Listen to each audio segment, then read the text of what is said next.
Masa Din di sekolah menengah atau sekolah rendah mungkin jarang kot Dia paling ketara di sekolah menengah lah. Sekolah menengah kan kita dah lebih matang. Din, pengalaman Din sendiri macam mana? Pengalaman saya pernah ada rasa tertarik dengan seorang murid perempuan lah cikgu tapi tak adalah mencurahkan rasa hati tu. Tapi ada mengutus surat, memberi barangan, tapi tak ada pun kita jumpa dia kita kata saya suka awak, tak ada. Saya rasa lebih kepada fasa teman tapi mesra lah. Kita macam tahu-tahu sendiri yang kita ni mesra, bukan sekadar teman biasa-biasa. Ada rasa suka. Ada rasa suka tu. Berlainan jantina tu. Ya, tapi nak bercinta tak berani cikgu. Kita takut kita masih pelajar sekolah, takut nanti kantor dengan mak ayah kena marah. Itulah dia. Maknanya dalam diri Din ada kesedaran bahawa waktu sekarang ni saya boleh berkawan dengan murid lain yang perempuan ini, pelajar perempuan ini, tetapi saya tidak dapat meneruskan lebih mendalam hingga mungkin saya boleh kata dekat dia, awak dah jadi girlfriend saya, apa-apa awak kena dengar cakap saya.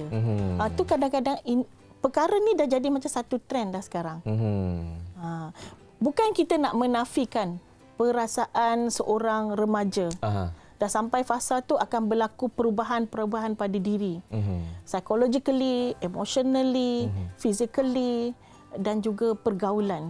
Ya, kita tidak dengan keluarga kita saja. Kita dah mula ada rakan-rakan form 1, form 2, form 3. Kita makin meluas lagi pergaulan kita.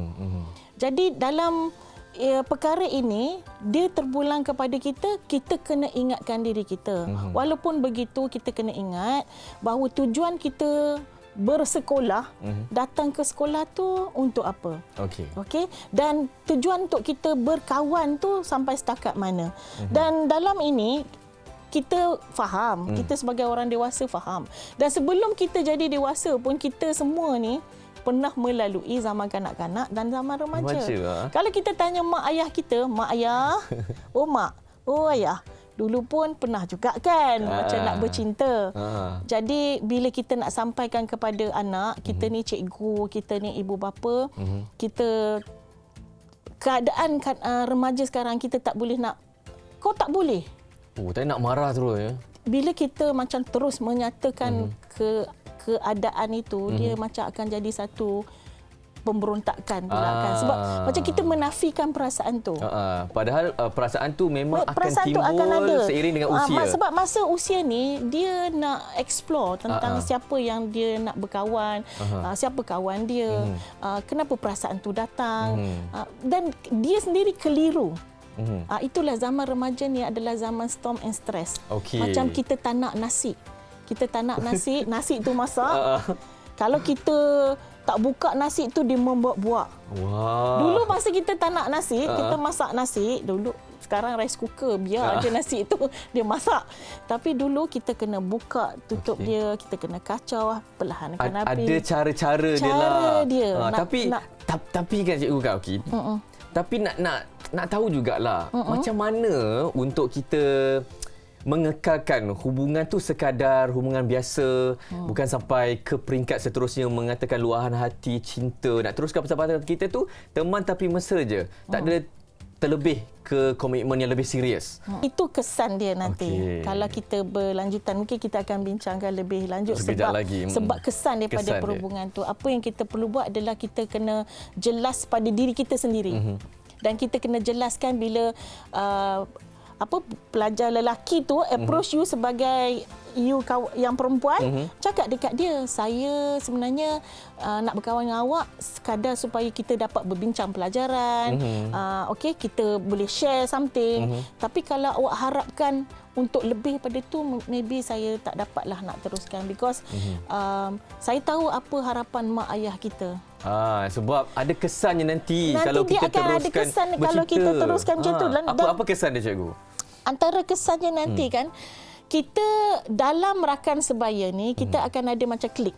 Betul. Ada kawan-kawan yang kita rasa selesa. Klik lah. Klik kita. Jadi kawan-kawan lain dia akan rasa terpinggir.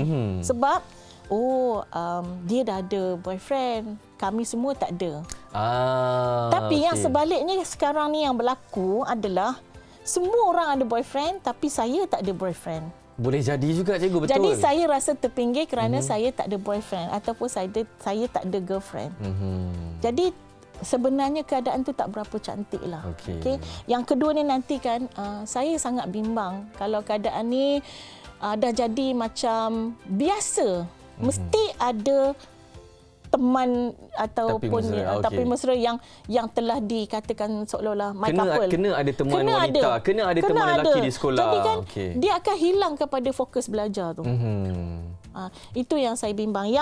Yang ketiga adalah tentang yang ini selalu kes berlaku.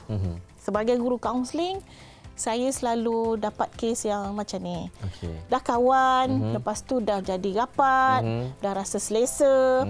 Kemudian maybe family dah kenal, tapi family tak tahu sampai setakat mana. Sejauh mana hubungan Tiba-tiba berlaku perpisahan macam Abang Din tadi. Perpisahan.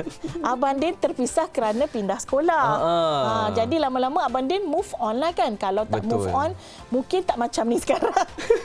Saya lah move on. Yang move on. Murid yang perempuan tu saya tak tahulah dia move on ke tak waktu tu. Jadi tekanan perasaan pula. Sebab clash. Lepas tu yang ketiga, keempatnya hilang minat belajar. Yang kelima, bimbang berlaku ketelanjuran dalam perhubungan.